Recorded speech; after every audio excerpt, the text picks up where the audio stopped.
दर्शकवृन्द नमस्कार। केन्द्रबिन्दु समाचारमा स्वागत गर्छु। म मनोज नेउपाने। केन्द्रबिन्दु समाचारमा हामी दिनभरिका महत्त्वपूर्ण तथा खोजमूलक समाचारहरू सम्प्रेषण गर्ने गर्छौँ। आजको केन्द्रबिन्दु समाचार सुरु गरौँ प्रमुख शीर्षकहरूबाट।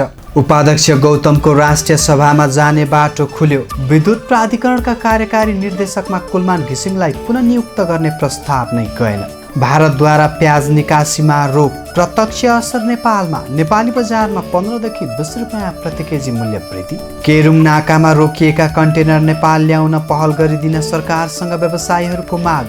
बैंकको ब्याज दर र घर भाडा तिर्ने म्याद लम्ब्याइदिन समेत आग्रह।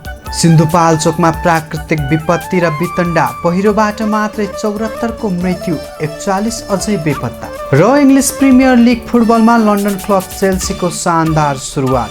ब्राइटनको घरेलु मैदानमा 3-1 को सहज जित। जस्तै परिस्थितिमा पनि होन्डा छ सधैँ तपाईसँगै। त्यसैले अब होन्डा हुनेछ तपाईसँग मात्र 1 रुपियाँको डाउन पेमेन्ट वा 1 रुपियाँको इएमआई वा 1% इन्ट्रेस्ट रेटमा। थप जानकारीका लागि यी नम्बरमा कल गर्नुहोस् वा माथि दिएको लिङ्क क्लिक गर्नुहोस्। होन्डा छ सधैँ तपाईसँगै। केन्द्रबिन्दु समाचार सुरु गरौँ विश्वव्यापी महामारीको रूपमा रहेको कोरोना भाइरस सम्बन्धी अपडेटबाट। विश्वभर कोरोना भाइरस संक्रमितको संख्या 2,94,75,000 भन्दा माथि पुगेको छ भने संक्रमणबाट मृत्यु हुनेको संख्या 9,33,000 नाघेको छ। त्यस्तै विश्वभर निको भएर घर फर्कनेको संख्या 2,12,79,000 नाघेको छ। यता नेपालमा आज मङ्गलबार अहिलेसम्मकै धेरै अर्थात् 11 जना संक्रमितको मृत्यु भएको छ। यो सँगै कुल मृत्यु हुनेको संख्या 371 जना पुगेको छ। त्यस्तै मङ्गलबार मात्र नेपालमा 1,459 जना नयाँ संक्रमित थपिएका छन्। यो सहित नेपालमा कुल संक्रमितको संख्या 56,788 जना पुगेको छ। विगत 24 घण्टाको अवधिमा काठमाडौँ उपत्यकामा मात्रै 676 जनामा कोरोना संक्रमण पुष्टि भएको छ। त्यसमध्ये काठमाडौँ जिल्लामा 555 जना, ललितपुरमा 35 जना र भक्तपुरमा 86 जना संक्रमित थपिएका हुन्। यससँगै काठमाडौँ उपत्यकामा कोरोना संक्रमितको कुल संख्या 12,924 जना पुगेको छ। यस्तै स्वास्थ्य तथा जनसङ्ख्या मन्त्रालयका प्रवक्ता डाक्टर जागेश्वर गौतमका अनुसार मङ्गलबार मात्र 1,062 जना कोरोना संक्रमण मुक्त भएका छन्। यससँगै नेपालमा कुल निको हुनेको संख्या 40,638 जना पुगेको छ। अब पुरा समाचार। सरुवा बजारमा राम्रो रकम खर्च गरेको चेल्सीले गैराती ब्राइटनलाई 3-1 ले हराउँदै इङ्ग्लिस प्रिमियर लिगमा विजयी सुरुवात गरेको छ। अघिल्लो सिजनमा खेलाडी अनुबन्धमा प्रतिबन्ध लागेको चेल्सीले यो सरुवा बजारमा भने खुलेर खर्च गरेको थियो। 6 खेलाडीका लागि झन्डै 20 करोड पाउन्ड खर्च गरेको चेल्सीले प्रिमियर लिग सुरुवात भने सुखद देखाएको छ। हेरौँ पुरा समाचार। इङ्ग्लिस प्रिमियर लिग फुटबलमा लन्डन क्लब चेल्सीले शानदार सुरुवात गरेको छ। खेलाडी सरुवा बजारमा ठूलो रकम खर्चिएको लन्डन क्लबले लिगको पहिलो खेलमा ब्राइटनमाथि सहज जित निकालेको हो। मङ्गलबार बिहान ब्राइटनको घरेलु मैदानमा चेल्सीले 3-1 को सहज जित निकालेको हो। चेल्सीको जितमा जोर्गिन्हो, रिस जेम्स र कट जुमाले गोल गरेका थिए। यता घरेलु टोलीका लियान्ड्रो ट्रोसार्डले चेल्सी विरुद्ध 1 गोल फर्काएका थिए। खेलमा अग्रता चेल्सीले 23 मिनेटमा जोर्गिन्होको पेनाल्टी गोलबाट लिएको थियो। ब्राइटनका गोलकिपरले चेल्सीका फरवार्ड टिमो वार्नरलाई डी बक्सभित्र लडाएपछि लन्डन क्लबले पेनाल्टीको अवसर पाएको थियो, जसमा कप्तानी भूमिकामा रहेका जोर्गिन्हो गोल गर्नबाट चुकेनन्। यता 54 मिनेटमा ट्रोसार्डको गोल मार्फत ब्राइटनले खेलको लयमा फर्कने सङ्केत गरेको थियो। ब्राइटनका युवा खेलाडी ल्याम्पार्डीले उपलब्ध गराएको पासमा उनले डिबक्स बाहिरबाट गोल गरेका थिए। ल्याम्पार्डीले ब्राइटनबाट खेलमा राम्रो प्रभाव जमाउँदै चेल्सीको डिफेन्स लाइनलाई दबावमा राखेका थिए। ब्राइटनले बराबरी गोल फर्काएको 2 मिनेटमै चेल्सीले खेलमा पुनः अग्रता लिएको थियो।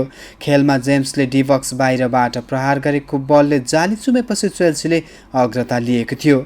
जोर्गिन्होले उपलब्ध गराएको पासलाई जेम्सले पोस्टको दिशा निर्देश गरिदिएका थिए। उनै जेम्सको पासमा चेल्सीका डिफेन्डर जुमाले कमजोर डिफेन्सको फाइदा उठाउँदै चेल्सीका लागि तेस्रो गोल गर्दै टिमका लागि सहज जित दिलाउन सफल रहे। गत वैशाख यता मात्रै सिन्धुपाल्चोक जिल्लामा बाढी र पहिरोका कारण ठूलो धनजनको क्षति पुगेको छ। निरन्तर प्राकृतिक विपत्ति खेप्दै आएको सिन्धुपाल्चोकमा यो वर्षको 2 महिना यता मात्रै बाढी पहिरोबाट 74 जनाले ज्यान गुमाएका छन् भने हालसम्म 41 बेपत्ता छन्। हेरौँ यसै विषयमा तयार पारिएको यो रिपोर्ट। निरन्तर प्राकृतिक विपत्ति खेप्दै आएको सिन्धुपाल्चोकमा बाढी पहिरोले मात्र ठूलो धनजनको क्षति पुर्याएको छ। यो वर्षको 2 महिना यता मात्रै सिन्धुपाल्चोकमा बाढी पहिरोबाट 74 जनाले ज्यान गुमाएका छन् भने हालसम्म 41 जना बेपत्ता छन्। आइतबार बाह्रविसे नगरपालिका 7 मा गएको पहिरोमा मात्रै 14 जनाको मृत्यु भएको छ भने हालसम्म 17 जना बेपत्ता नै छन्। असार 22 गते चौतारा साँघा चोकगढी नगरपालिका वडा नम्बर 12 र 9 मा गएको बाढी पहिरोले 2 जनालाई बगाएको थियो भने 1 जना अहिलेसम्म बेपत्ता छन्। त्यस्तै असार 24 गतेको पहिरोले बाह्रविसे नगरपालिका र भोटेकोसी गाउँपालिकामा ठूलो क्षति पुर्याएको थियो। बाह्रविसे नगरपालिका 5 जम्बुमा बजार नै बगाउने गरी गएको पहिरोले 2 जनाको मृत्यु भयो भने 17 जना हाल पनि हराइरहेका छन्। त्यस्तै सोही दिन भोटेकोसी गाउँपालिका 4 बुलकुटेमा 1 जनाको बाढीले बगाएर ज्यान गएको थियो। त्यस्तै साउन 1 गते भोटेकोसी गाउँपालिका 4 फुलपिङमा पहिरोले 5 जनालाई पुर्यो। लामो समयपछि मात्र शव फेला परेको थियो। गत साउन 19 गते राति परेको अविरल वर्षाका कारण मेलम्ची नगरपालिका 11 को कभर्ड हल निर्माण गर्ने कामदार सुतेको टहरो नै पुर्दा 9 जना कामदारले ज्यान गुमाउनु पर्यो। त्यस्तै मेलम्ची खानेपानीको गेट फुटेपछि खोलाको बेगले 2 जनालाई बगाएको थियो। तीमध्ये 1 जना हालसम्म पनि हराइरहेका छन्। 1 जनाको तत्काल उद्धार गरिएको थियो। त्यस्तै सोही दिन 5 पोखरी थाङपाल गाउँपालिका 2 बरुवामा 1 दम्पतिले पहिरोमा परि ज्यान गुमाए। साउन 30 गते सिङ्गो गाउँ नै पुरिने गरी गएको लिदी पहिरोमा परि 36 जनाले ज्यान गुमाए। सो पहिरोमा हालसम्म पनि 2 जना हराइरहेका छन्। सिन्धुपाल्चोकमा यो वर्षको वर्षायाम सुरु भए यता 74 जनाले ज्यान गुमाएका छन्। पहिरोमा हालसम्म 41 जना हराइरहेको जिल्ला प्रशासन कार्यालयको तथ्याङ्क छ। पहिरोमा परि जिल्लाभर 130 घर पूर्ण रूपमा क्षति भएको प्रमुख जिल्ला अधिकारी उमेश कुमार ढकालले जानकारी दिए। बाह्रविसे नगरपालिकामा 77, भोटेकोसी गाउँपालिकामा 20, जुगल गाउँपालिकामा 29 र सुनकोशी गाउँपालिकामा 4 घर पहिरोले पूर्ण रूपमा क्षति भएका छन्। त्यस्तै बाढी पहिरोले सयौं घर परिवार विस्थापित भएका छन्। पहिरोका कारण सबैभन्दा बढी बाह्रविसे नगरपालिकाको 1441 घरधुरीलाई स्थानान्तरण गर्नुपर्ने अवस्था रहेको प्रमुख ढकालले बताए। त्यस्तै भोटेकोसीमा 875, जुगल गाउँपालिकामा 408, मेलम्ची नगरपालिकामा 143, 5 पोखरी थाङपाल गाउँपालिकामा 66, हेलम्बुमा 67, चौतारा साँगाचोकगढी नगरपालिकामा 28, सुनकोशी गाउँपालिकामा 84, लिसङ्खुपाखर गाउँपालिकामा 48, बलेफी गाउँपालिकामा 74 र त्रिपुरा सुन्दरी गाउँपालिकामा 17 घर स्थानान्तरण गर्नुपर्ने प्रमुख ढकालले बताए। कोभिड-19 का कारण केरुङ नाकामा 1000 भन्दा बढी कन्टेनर रोकिएका छन्। दशैं नजिकै जाँदा बजारमा सामानको माग बढे पनि माग पूरा गर्न सामानको भने अभाव नै छ। यसै सन्दर्भमा व्यवसायीहरूले रोकिएका कन्टेनर नेपाल ल्याउन पहल गरिदिन नेपाल सरकारसँग माग गरेका छन्। यसैगरी लामो समय पसल बन्द गर्नुपर्ने अवस्था हुँदा व्यवसायीहरूसँग बैंकको ब्याज दर र घर भाडा तिर्न सक्ने क्षमता समेत नभएकाले समय थप गर्ने व्यवस्था मिलाइदिन समेत व्यवसायीहरूले सरकारसँग माग गरेका छन्। हेरौँ एक रिपोर्ट। व्यवसायीहरूले कोभिड-19 का कारण केरुङ नाकामा 1000 भन्दा बढी कन्टेनर रोकिएको भन्दै त्यसलाई नेपाल ल्याइदिन पहल गरिदिन सरकारसँग माग गरेका छन्। नेपाल राष्ट्रिय व्यवसायी महासंघमा आबद्ध व्यवसायीहरूले मंगलबार उद्योग वाणिज्य तथा आपूर्ति मन्त्री लेखराज भट्टसहित मन्त्रालयका अधिकारीहरूलाई भेट गरी केरुङ नाकामा रोकिएर बसेका मालवस्तुसहितका कन्टेनर ल्याउने व्यवस्था मिलाइदिन आग्रह गरेका हुन्। महासङ्घका अध्यक्ष नरेश कटुवालले केरुङ नाकामा 10 महिनादेखि मालवस्तु रोकिएर बसेको भन्दै छिटोभन्दा छिटो कूटनीतिक पहल गरी नेपाल ल्याउने व्यवस्था मिलाइदिन मन्त्री भट्ट समक्ष माग गरे। त्यस्तै लकडाउनका कारण लामो समय पसल बन्द गर्नुपर्ने अवस्था हुँदा व्यवसायीहरूसँग बैंकको ब्याज दर र घरभाडा तिर्न सक्ने क्षमता समेत नभएकाले समय थप गर्ने व्यवस्था मिलाइदिन समेत व्यवसायीहरूले माग गरेका छन्। त्यस्तै व्यवसायीहरूसँग मासिक भ्याट तथा राजस्व तिर्ने पैसा समेत नभएकाले तिर्ने समय अवधि थप गरिदिन अध्यक्ष कटुवालले माग गरे। अवधिभरको बैंक तथा सहकारी पनि हामीले जोडेका छौँ। संस्थाहरूको ब्याज दरहरू विशेष छुटहरू प्राप्त गर्नुपर्छ, पाउनुपर्छ भनेर राखेका छौँ। 3 नम्बरमा चाहिँ सोही अवधिभरको अहिले यो व्यावसायिक घरभाडाहरू, औद्योगिक घरभाडाहरू अब तिर्न सक्ने स्थिति छैन। त्यस कारणले अति नाजुक भएको स्थिति भएको हुनाले यो ब्याङ्कको ब्याज र घरभाडा चाहिँ अब सरकारको तर्फबाट कति सकिन्छ, कुन एङ्गलबाट सकिन्छ, कुन हिसाब किताबबाट सकिन्छ, यो चाहिँ राहत हुनु पर्यो। हामीले राहत पाउनु पर्यो। अहिले मासिक चाहिँ भ्याट तथा अन्य कर तिर्ने जुन समय अवधि छ यसलाई चाहिँ अहिले कर तिर्न सक्ने स्थिति छैन। व्यापारीहरूले अहिले यस्तो बेलामा कर तिर भनेर कर तिर्न सक्ने स्थिति छैन। यसलाई चाहिँ अलिकति समयहरू थपेर अलिकति पर लानुपर्छ र यसलाई चाहिँ अलिकति अहिलेलाई भन्दा पनि केही समय थप्नुपर्छ नि भनेर हामीले राखेका छौँ। जग्गा नभइकन ब्याङ्कहरूले ऋण दिँदैन, बिना धितो चाहिँ ऋणको व्यवस्था गरिनुपर्छ 5% कम्तीमा, उद्योगको प्रकृति हेरेर, व्यवसायको प्रकृति हेरेर भनेर हामीले यो राखेका छौँ। केरुङ नाकामा 10 महिनादेखि रोकिएर रहेका माल सामानहरू, कन्टेनरहरू छुटाउन तुरुन्त कूटनैतिक पहल गर्दै नाकामा आवत जावतका लागि व्यवसायी र चालकहरूलाई समेत सहज गरिदिन पनि आग्रह गर्छौँ। किनभने त्यहाँ एक खालको सिन्डिकेट छ। त्यहाँ अन्य काहीँ व्यवसायीहरू, अन्य काहीँका चालकहरू त्यहाँ जान सक्दैनन्। त्यहाँ रहेको सिन्डिकेटको अन्त्य गर्दै अहिले रहेको तत्काल हाम्रो त्यहाँको सामान चाहिँ ल्याउनलाई चाहिँ तुरुन्त कूटनीतिक पहल गरिदिनु पनि हामी आग्रह गर्छौँ। व्यवसायीहरूको भेटमा मन्त्रालयका सचिव वैकुण्ठ अर्यालले व्यवसायीहरूले राखेका माग जायज भएकाले मन्त्रालयले सम्बन्धित ठाउँहरूमा पहल गर्ने बताए। पुनर्कर्जा उपलब्ध गराउने विषयमा अर्थ मन्त्रालयसँग कुरा गर्ने उनले बताए। त्यस्तै केरुङ र तातोपानीमा देखिएको समस्या समाधानका लागि मन्त्रालयले कूटनीतिक पहल सुरु गरिसकेको समेत उनको भनाइ छ। अहिले यहाँले एउटा कुरो लेख्नु भएको छ, जुन पुनर्कर्जाको कुरो छ, त्यो पुनर्कर्जा चाहिँ नि उद्योगीलाई भएछ र व्यवसायीलाई नै हुनु पर्यो भन्ने कुराहरू चाहिँ हामी सम्बन्धित निकायसँग छलफल गरौँ। किन हाम्रो तर्फबाट मात्रै हुन सक्ने कुरो भयो। केरुङ र तातोपानी दुवैको हामी त्यतिकै चुप लगाएर चाहिँ बसेका छैनौँ होइन। हामी चाहिँ नि लगभग डेली जस्तो उहाँहरूसँग कुरो गरेका छौँ। हिजै मेरो सहसचिवले जसले चाहिँ चाइना हेर्नुहुन्छ, उहाँ सहसचिवले चाहिँ आफ्नो उतापट्टिको चाइनिज एम्बेसीसँग कुरा पनि गरिराख्नु भएको छ र सम्भवतः हिजो अथवा आज पठाउनु पत्र पनि औपचारिक रूपमा पत्र पनि पठाउनु भएको छ। यो चाहिँ हाम्रो लगभग 1 दिन बिराएर जस्तो चाहिँ कुराकानी भइराखेको हो।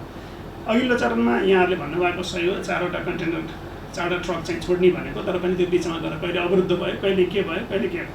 अनि बिचमा एकजना चाहिँ हाम्रो कर्मचारीले चाहिँ नि कोभिड देखियो भनिसकेपछि सबैको पिसिआर पनि गरायौँ हामीले। सबैको पिसिआर गरायौँ, तर त्यसैको कारणले गर्दाखेरि त्यो 14 दिनको क्वारेन्टिनको अवधिभरि चाहिँ उनलाई चाहिँ बन्द गरेर राखेको होस्। लकडाउनपछि व्यवसाय सञ्चालन गर्न चालु पुँजी समेत नभएकाले बिना धितो न्यूनतम 5% ब्याज दरमा कर्जा उपलब्ध गराउन समेत व्यवसायीहरूले माग गरेका छन्। कोभिडको असर उद्योगमा मात्रै नभएर व्यापार व्यवसायमा समेत परेकाले पुनर्कर्जाको सुविधा आफूहरूले समेत पाउनुपर्ने माग व्यवसायीहरूको छ। भारतबाट केही दिनदेखि प्याज आयात कम हुँदै जाँदा नेपाली बजारमा प्याजको मूल्य बढिरहेको छ।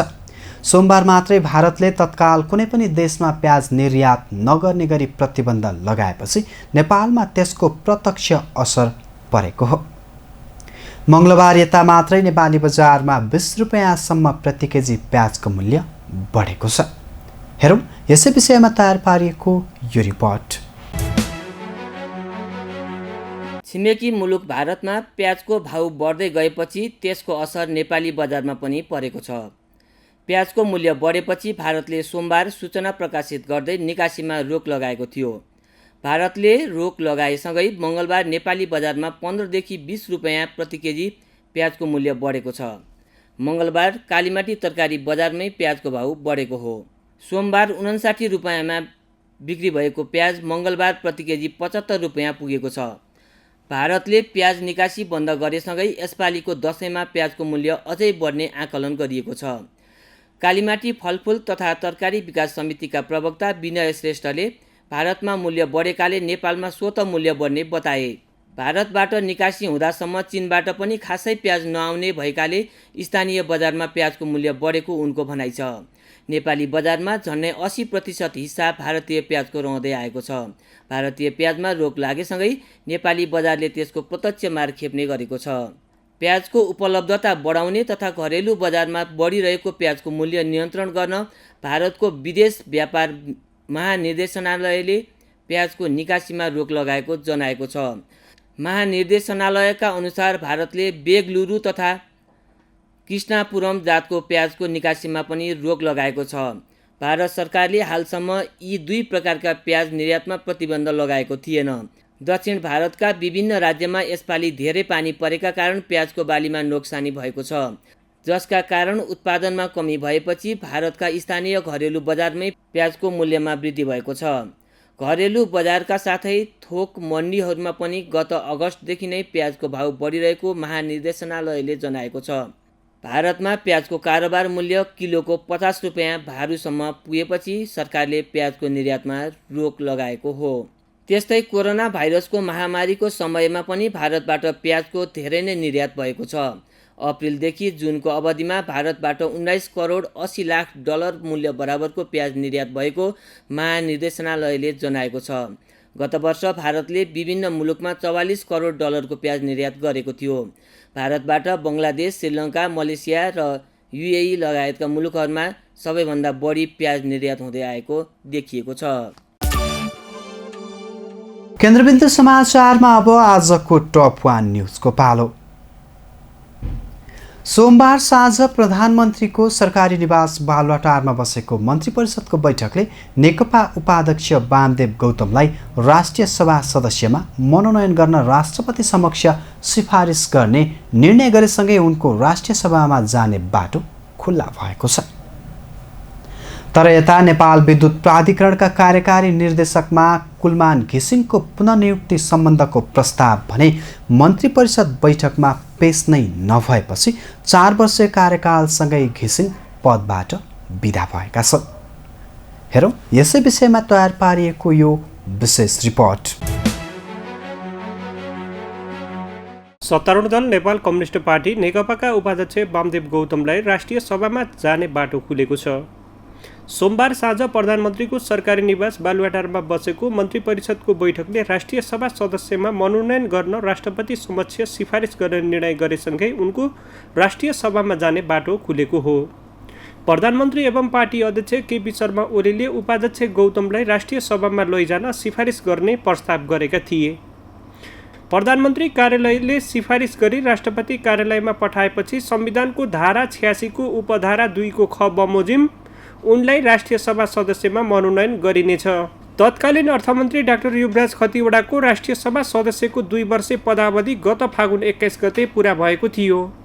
उनको पदावधि पुरा भएसँगै अहिलेसम्म उक्त सिट रिक्त रहेको छ। नेपालको संविधानमा राष्ट्रिय सभामा कुल 59 जना सदस्य रहने व्यवस्था गरिएको छ, जसमध्ये 7 प्रदेशबाट निर्वाचित भएर 8 जना गरी कुल 56 जना आउँछन् भने बाँकी रहेका 3 जनालाई सरकारको सिफारिसमा राष्ट्रपतिले मनोनयन गर्नुपर्दछ। सोही व्यवस्था अनुसार अहिले विमला राई पौड्याल र रामनारायण बिडारी मनोनित सांसद रहेका छन् भने डाक्टर युवराज खतिवडा 2 वर्षे पदावधि पुरा गर्दै बाहिरिएसँगै 1 सिट रिक्त रहेको छ। संघीय संसदको सदस्य नभएको व्यक्ति 6 महिनाभन्दा बढी मन्त्री बन्न नपाउने बाध्यताकारी व्यवस्थाका कारण गत भदौ 20 गते अर्थमन्त्री खतिवडाले राजीनामा दिएका थिए। त्यस्तै गरी नेकपाको वैशाख 20 गते बसेको सचिवालय बैठकले गौतमलाई उपयुक्त समयमा प्रतिनिधि सभामा लैजाने निर्णय गरेको थियो। तर कोभिडको समयमा प्रतिनिधि सभामा जाने सम्भावना नभएकाले राष्ट्रिय सभामा जाने पक्षमा उपाध्यक्ष गौतम उभिएका थिए। उनको माग अनुसार गत भदौ 18 गते बसेको सचिवालय बैठकमा प्रधानमन्त्री ओलीले राष्ट्रिय सभामा लैजान तयार भएका थिए। यता नेपाल विद्युत प्राधिकरणका कार्यकारी निर्देशकमा कुलमान घिसिङलाई पुनः नियुक्ति गर्ने प्रस्ताव भने मन्त्री परिषद बैठकमा पेश गरिएको छैन। यसअघि ऊर्जा जलस्रोत तथा सिँचाइ मन्त्री वर्षमान पुनले घिसिङलाई नै पुनर्नियुक्त गर्ने प्रस्ताव लैजान थालेको समाचार विवरणहरू सार्वजनिक भएका थिए। 4 वर्षे कार्यकाल पुरा गर्दै घिसिङ सोमबार पदमुक्त भएका थिए। विक्रमसम्म 2073 भदौ 29 मा घिसिङ प्राधिकरणको कार्यकारी निर्देशकमा नियुक्त भएका थिए। उनको 4 वर्षे कार्यकालमा लोडसेडिङको अन्त्य, निरन्तर घाटामा रहेको प्राधिकरणलाई 12 अर्ब रुपियाँसम्म नाफा र विद्युत चुहावटलाई 15% झार्ने लगायतका काम भएका थिए। प्राधिकरणका कर्मचारीले आज उनलाई औपचारिक बिदाई गरेका छन्। मङ्गलबार प्राधिकरणमा आयोजित कार्यक्रममा प्राधिकरणका कर्मचारीहरूले घिसिङलाई औपचारिक रूपमा बिदाई गरेका हुन्। त्यस क्रममा प्राधिकरणका उपकार्यकारी निर्देशक हितेन्द्र देव साक्यले घिसिङलाई बुद्धको मूर्ति उपहार दिँदै बिदाई गरेका थिए। हस्त दर्शकवृन्द, केन्द्रबिन्दु समाचार आजलाई सकिएको छ। भोलि पुनः यसै समयमा हामी उपस्थित हुने नै छौँ। तबसम्मका लागि बिदा दिनुहोस्। केन्द्रबिन्दु समाचार हेर्दै गर्नुहोला। नमस्कार।